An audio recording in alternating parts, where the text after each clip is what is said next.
Hello everybody, welcome back to Tempest Books. I'm Rebecca and today we are here to look at my favourite zombie book. Now this is a spoiler-rife discussion. This is not a review video, this is me talking about the bestest zombie book I have and the awesome story that actually led me to getting the book. So yes, spoilers ahoy. If you don't want that, don't be here. I'm not going to do a non-spoiler version of this anytime soon. I might do it later. But yeah, this is just a discussion book to talk about the awesomest zombie book ever. So, spoilers are here. Last warning. Alright. World War Z. Max Brooks. Nothing like the movie. At all. A couple of Easter eggs. Every now and then when I rewatch it, I go, oh, that was in the book. That was in the book. And that's it. That's all there is really. That is a similarity. The whole premise of that movie is yes, zombies, and yes, you see a few people in that movie that you see in this book, but that's it. That is the apocalypse happening. That is the zombies happening. This is later. This is after. This is, holy crap, we won. We actually beat the zombies. It's like, wow, this is the world after, talking about their stories of during.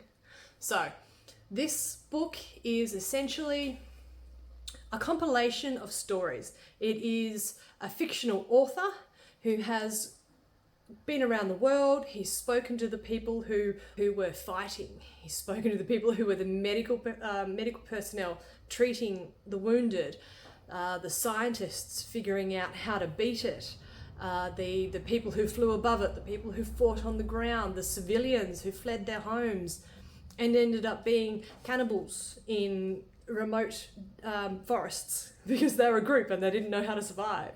There are so many different perspectives that you meet in this book, and the fictional author has been sent out to get all these stories, to find out what really happened by this committee. And so he brings back all these stories and the committee goes, look, we're glad for the facts and the figures you gave us, but we don't want the rest.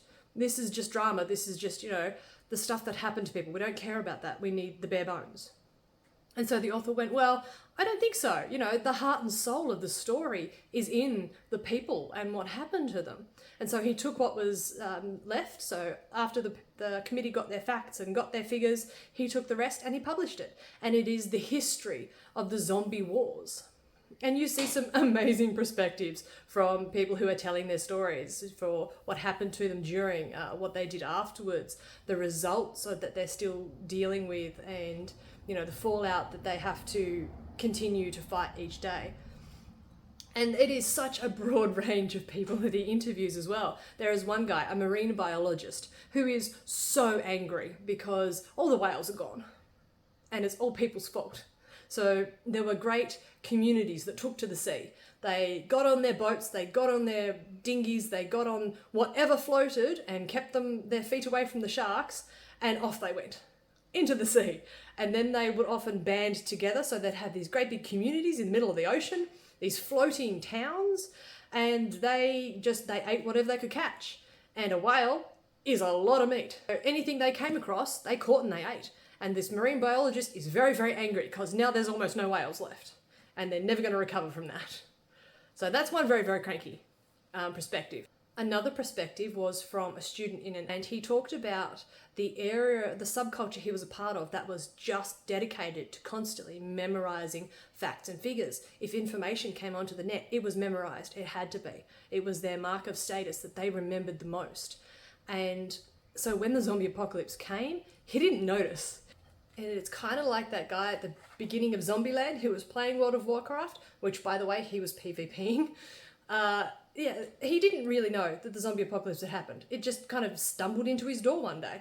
And so that's basically what happened to this guy as well. He was so caught up in his computer, and they were actually tracking the weird outbreaks and the weird happenings and trying to figure out what was going on, that by the time he realised he'd missed like 3 or 4 meals because his mum hadn't left them at his door, that something was wrong. He stuck his head out and most of his city had basically burned to the ground, and then his power went out. And so he fled, managed to make it to a forest, and there encountered a blind guy who was very, very good at surviving despite being blind, and so became a kind of apprentice, and he's still alive. And just points of view like that from around the world.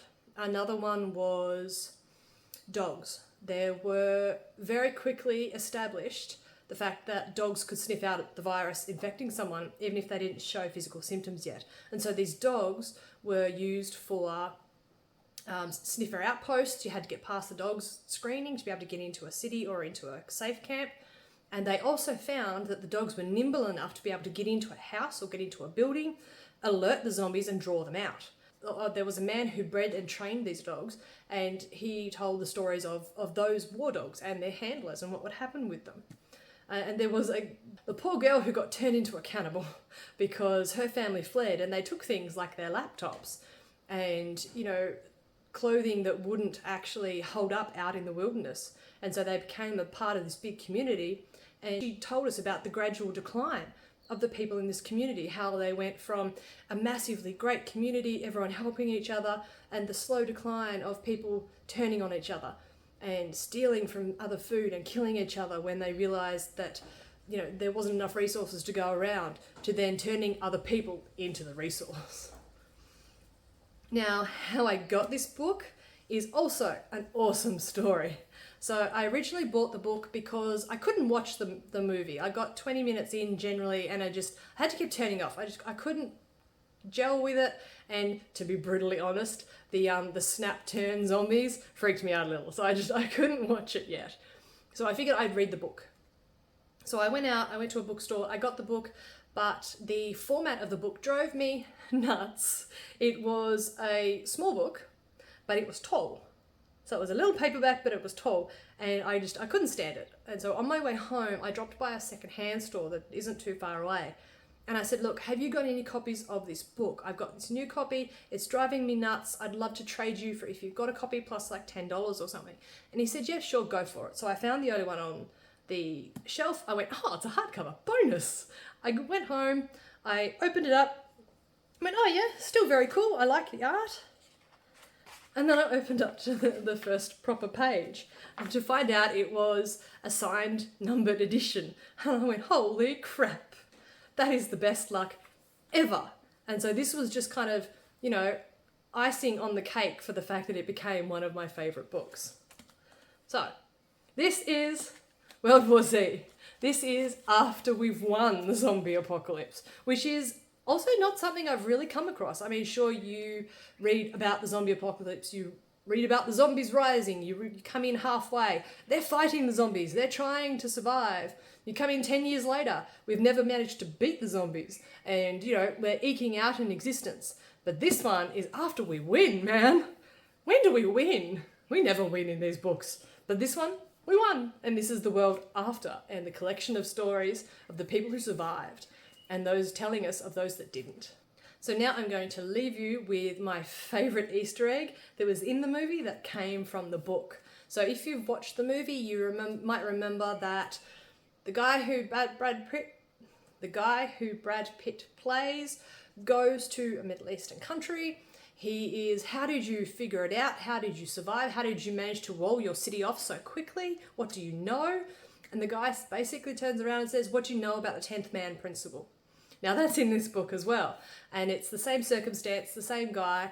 And he describes the fact that if there are 10 men, or there are 9 men in a group of 10 who all agree that something they've heard about, something they've read, a matter that has been brought to their attention, could not possibly be real. It isn't going to happen. It's a fake, it's a rumour. It is the duty of the 10th man to go, there's something to it, I should investigate. So that this means that on the absurd off chance that it's real, that they're prepared because someone's actually figured it out. Someone's taken the time to go in and rather than just dismiss it as impossible, do some research, find some leads, figure out for sure, 110% that it is impossible. And so this man and their 10th man principle managed to almost save the city, unlike in the movie. So that is World War Z. This is my favourite zombie movie. This is my favourite zombie book. It is my best book find ever.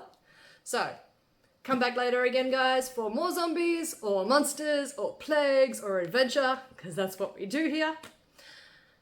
Thank you for hanging with me. See you next time.